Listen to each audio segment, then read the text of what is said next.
So this video is probably, I decided to go ahead and do this video. My dog's kind of in the way.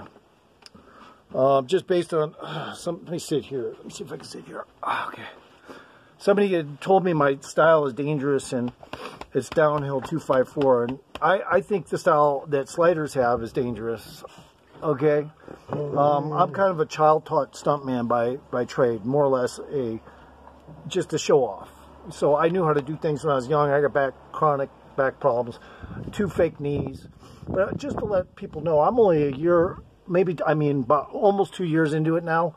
I couldn't go 20 feet on skateboard, a longboard rather, when I first got it. It was an off-the-shelf skateboard too, shitty trucks and all that. I didn't have it set up for a preference. But over about a 5-month period, I could go straight down one of these giant hills. That was my goal. As a almost 57 now, adult, the only other under my belt skateboard, and I'll just get this over with real quick, is like maybe a year and a half in the late 70s. And it was just a skateboard that couldn't handle high speed or anything. So, I mean, you could barely do any carving before the urethane would melt right out of the bearing casings. Good looking down there. Anyway, so this is my theory. He was saying my style looked dangerous. Well, my theory is this. Sure, it's good to be able to know how to slide, but, you know, and I've just said this before, you don't just go down into a race car, jump in it and say, you know, I'll go super fast around this corner, I'll just slide a little. That way I'll make the corner faster than everyone else. No, it's actually illogical to do all that. Yes, you have to slow down on a skateboard, but micro slides work better for me.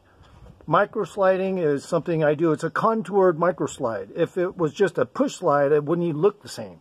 But I contour my slides. They're slightly angled, and they're never straight slides. Because once you're sliding straight, that means you're skidding kind of slightly out of control. So try to keep a contour, slide, and micro slide it. And you can slalom all the way down any mountain. You don't really need to worry about slide stopping that much. And people who tuck too much, they're not interesting to me. If you tuck like all the time while you're skating, unless you're going freaking 71 miles an hour or something, it's kind of like boring to me. But I like to just skate like a skateboard is made, but a longboard on a longboard. So I want to be on a longboard, but I just want to look like a skater going down a mountain. Now you can't tell me you're not going to find anybody my age that just barely gets into the sport, has hardly any underbelt experience, and can do that shit just by slaloming a little bit, micro sliding, you know, stuff that isn't show-off stuff. And you can control skateboard that way. You don't need to pay attention to some of these guys that tell you you have to learn how to slide to do a longboard, because that's actually going to scare a lot of people out of the industry, you know, that want to get into it as a sport, because they don't want to slide that much either. You know, I mean, they got some common sense. If you're sliding horizontally and some truck pulls out, you're barely going to be able to try to manipulate the board at that point, because your feet are already pushed into the slide. Get it? So it's like, I'm not trying to be rude, and I thanked him for his comment he made on my channel, Downhill254. I forget his name. You know, and he's good at what he does, but it's not my style. My style is I want to look wild and crazy. You know, I see skateboarders that go really fast, and they don't even tuck, and they handle their skateboard by just maneuvering a lot. And when I see them doing that, it looks more interesting to see somebody on a skateboard trying to handle their skateboard.